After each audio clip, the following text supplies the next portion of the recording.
Ça va faire parler. Le classement UEFA a été mis à jour, les amis, et vous n'êtes pas prêts pour le top 10. À la 10e place, les amis, on retrouve l'AS Roma qui perd une place sur le classement de l'an dernier. À la 9e place, surprise totale, le FC Barcelone. Oui, le FC Barcelone est à la 9e place malgré la saison de taré qu'ils ont sorti. Au moins, comparé au classement précédent, ils peuvent se réjouir d'avoir gagné une place. Avec le triplé national qu'ils ont fait la saison dernière, demi-finale de Ligue des Champions, tout le monde les attendait dans le top 5 au moins. Eh ben non, ils sont 9e. À la 8e place, les amis, encore une surprise, on retrouve Dortmund. Dortmund est devant le FC Barcelone. Et pour ceux qui se demanderaient pourquoi le Barça est aussi bas, rappelez-vous les amis qu'avant l'arrivée d'Hansi Flick, c'était la merde. Quand Xavi était présent, vous étiez pas bon. Et pour revenir sur Dortmund, les amis, leur classement est le même que le précédent. Et à la 7e place, les amis, on retrouve le Bayer Leverkusen qui gagne 6 places, les amis, par rapport au classement précédent. C'est clairement une folie. Surtout, c'est très bizarre de voir tous ces clubs-là devant le Barça. À la 6e place, les amis, on retrouve le Paris Saint-Germain qui perd une place. Je m'attendais à ce qu'ils montent dans le classement avec la Ligue des Champions qu'ils ont remporté et surtout le quadruplé de la saison. Et ben non, ils perdent une place. À la 5e place, on retrouve Liverpool. Ils ont terminé premier cette année en première ligue. Eux aussi, ils perdent une place. En 4e position, les amis, on retrouve Manchester City. Eux, ils perdent carrément 2 places. Dans le précédent classement, ils étaient 2e. À la 3e place, les amis, on retrouve l'Inter. C'est totalement mérité, on parle pas assez d'eux. Ils ont été 2 fois finalistes de Ligue des Champions lors des 4 dernières années. Donc un peu de respect, s'il vous plaît. À la 2e place, les amis, on retrouve le Bayern Munich qui monte d'une place. Et pour terminer la première place, comme d'habitude, le Real Madrid. Voilà. Pour ceux qui sont pas contents, envoyez un message à l'UEFA.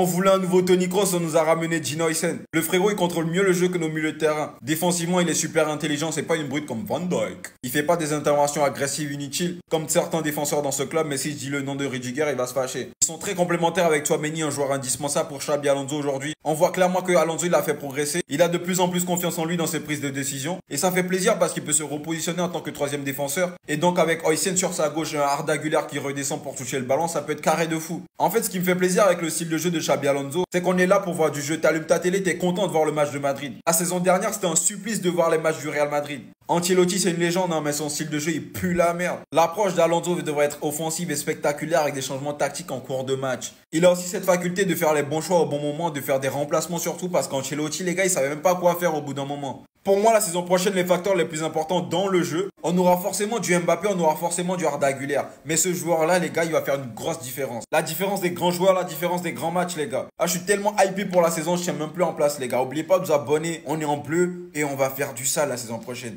Benzema l'avait dit, les gars, il joue pas avec nous, il joue contre nous. Le joueur le plus nul sur le terrain, c'est le capitaine. Hier, j'étais au foot, je me suis blessé à la cheville, je pouvais pas faire de vidéo, je suis désolé. Mais les gars, la vie de ma mère que je vous ai toujours dit, Rodrigo, il a quoi envie à Vinicius? Moi, j'ai jamais été pour son départ. Hein. Donc tous ceux qui ont vu le match d'hier, ont vu sa compatibilité avec Mbappé, maintenant ils veulent sucer. Moi, je vous ai déjà dit, les gars, la combinaison la plus parfaite, c'est Rodrigo Mbappé. Arrêtez de forcer, les gars. Vinicius, il y arrive pas et on est le Real Madrid. Et même au-delà du fait de se comprendre, Vinicius, individuellement, ça va pas. Là, je vous fais un truc en vif, là, j'ai d'autres trucs à dire. Mbappé, je vous l'ai dit ou pas, meilleur joueur du monde. Il y en a qui font les choquer à chaque fois qu'on fait la propagande de Mbappé. Mais il faut comprendre que c'est naturel pour lui, c'est un leader naturel. Ceux qui veulent garder Vinicius en numéro 1 dans la hiérarchie, entre guillemets, ça sert à rien les gars. Mbappé sera plus fort, le plan de jeu va tourner autour de Mbappé. C'est logique et normal parce qu'il sera le plus fort sur le terrain. C'est pas un truc forcé parce qu'on aime Mbappé, on veut qu'il soit le numéro 1. C'est surtout aussi parce que le leader de base, il affiche un niveau, franchement les gars, ça fait pas plaisir à voir. Et surtout parce que cette saison, Mbappé va retrouver quelque chose qu'il avait perdu. Physiquement et dans ses courses, tu vois qu'il est de retour le frérot. Bref, là j'ai parlé rapidement de Vinicius, Mbappé et Rodrigo. Je vais directement enchaîner avec le reste de l'équipe, donc restez à l'affût les gars. Et n'oubliez pas de vous abonner. Les gars, je sais pas vous, hein, mais au début c'était drôle, hein, mais j'aime pas comment ça devient gênant là. J'aime vraiment pas ce qui se passe avec Vinicius. En tant que Barcelonais, je vous le dis. Parce que de ce que j'ai vu, la tendance est en train de tourner vers un Vinicius Junior qui va faire les efforts, qui va presser, qui va permettre à Kylian Mbappé de tout simplement s'amuser. Il est en train de se conformer à l'idée de devenir un lieutenant. Mais à quel prix, les gars? Il arrive à peine à provoquer en 1 contre 1. On dirait que lorsqu'il se lance dans ses dribbles, il commence à se demander s'il a droit. Et il hésite. Le Vinicius que j'ai vu, le Vinicius que j'ai connu, les gars, c'était ce Vinicius-là. Après, on a connu des versions de Vinicius qui étaient assez drôles quand même. Hein. C'était kiffant aussi. Bref, c'est pas ça le sujet. Je vous parle d'un Vinicius, les gars, surtout contre le Bayern, contre Kimmich. C'était n'importe quoi. J'ai failli m'incliner. Vinicius Junior n'est plus que l'ombre de lui-même. La question est de savoir combien de temps. Et en vrai, dites-moi si même vous, en tant que Ops, ça vous fait toujours autant plaisir. C'était Jorginho do Brasil. Et ça n'a rien à voir avec le fait que je suis Camerounais et qu'il est en train de nous foutre la honte. Ça n'a rien à voir, je peux cavaler. Allez, bah. Les gars, hier on a tous vu le match qu'opposait le Real Madrid à Tirol et il faut arrêter de fermer les yeux. Et en vrai de vrai, il faut qu'on commence à se poser la question, aujourd'hui, qu'est-ce qui fait que Vinicius peut avoir une place de titulaire que Rodrigo n'aurait pas au Real Madrid? Parce que là, je vous pose la question vraiment, hier, sur les 60 minutes de Vinicius, qu'est-ce que vous avez retenu de lui sur le terrain? C'est même pas la peine de chercher, les gars, on sait que Rodrigo, il a à peine rentré pendant 20 minutes. Pendant 20 minutes, il nous a montré une très bonne finition sur son but, un meilleur jeu collectif, une meilleure implication. On sait que là, Vinicius, il est plus du tout dans le coup.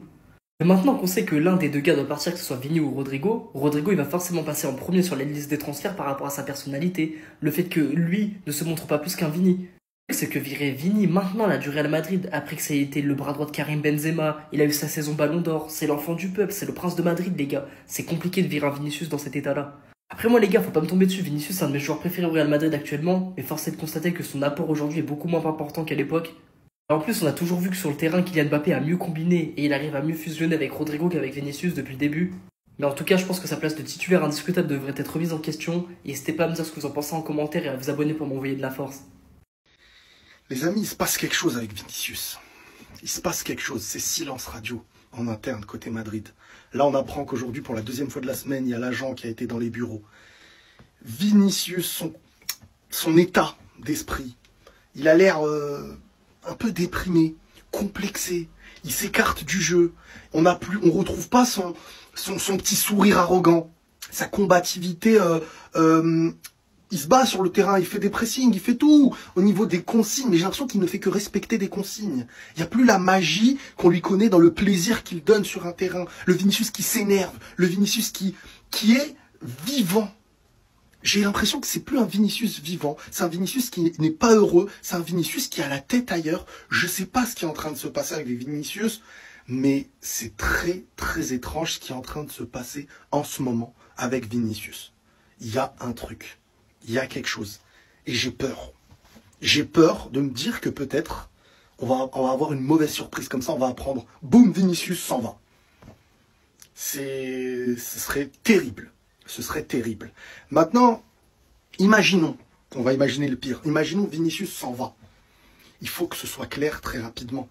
Parce que là, Rodrigo est à deux doigts de partir possiblement à City. Si Rodrigo s'en va et qu'on perd Vini derrière, c'est une catastrophe.